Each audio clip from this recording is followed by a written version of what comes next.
How do I think the pyramids were built? To be honest, I have no answer to that question.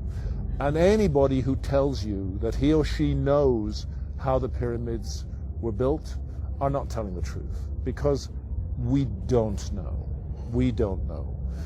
The Great Pyramid contains a number of mysteries. The Great Pyramid, first of all, is very big. The Great Pyramid weighs 6 million tons. We can calculate that from its mass. It weighs 6 million tons. Its footprint is 13 acres. It's more than 750 feet along each side. It's 481 feet tall.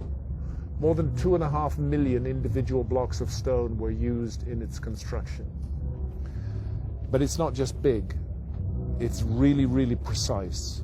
The Great Pyramid is locked in to the cardinal dimensions of our planet. The Great Pyramid is targeted on true north within 3/60ths of a single degree. Now, no modern builder would create a large building and add onto his or her shoulders the additional burden of aligning it to true north within a fraction of a single degree. They just wouldn't get it. They wouldn't understand why it was important to do that. But something drove the builders of the Great Pyramid to go to a very great additional trouble, not only to create this massive, imposing monument, but also to lock it on to true north. And then other things, to incorporate into its dimensions the dimensions of our planet. I don't want to get too numerical or possibly even boring here, but if you take the height of the Great Pyramid and multiply it by 43,200, you get the polar radius of the Earth. And if you measure the base perimeter of the Great Pyramid accurately and multiply that measurement by 43,200, you get the equatorial circumference of the Earth.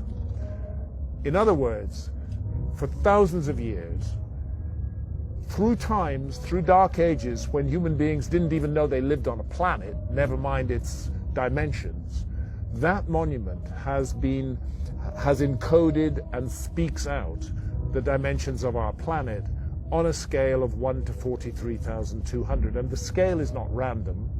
The number 43,200 is derived from a key motion of the Earth, which is called the precession of the Earth's axis. The Earth wobbles on its axis very slowly at the rate of 1 degree every 72 years. And 43,200 is a multiple of 72. In fact, I think it's 600 times 72, but I need to double check that. But it's a multiple of 72. Check it out. So they've given us the dimensions of our planet on a scale defined by the planet itself. And that's an incredibly clever thing to do. How on earth did they do it? Where did that knowledge come from? This is why I'm forced to consider the possibility of a lost civilization in the human story. This is a work of almost, but not quite, space-age precision. It contains errors, but they are human errors for sure, but they're very tiny. The great precision, great skill, great craft. Some people will say to you, oh, the Great Pyramid was built by slaves. That is utter bullshit. No slaves were ever involved in the construction of the Great Pyramid. As far as I know, there were no slaves in Old Kingdom Egypt whatsoever. The Great Pyramid, I've climbed it 5 times. I've been in every known chamber in the Great Pyramid. It is a work of stunning artistic achievement. You're looking at the work of masters of architecture at the peak of their skill.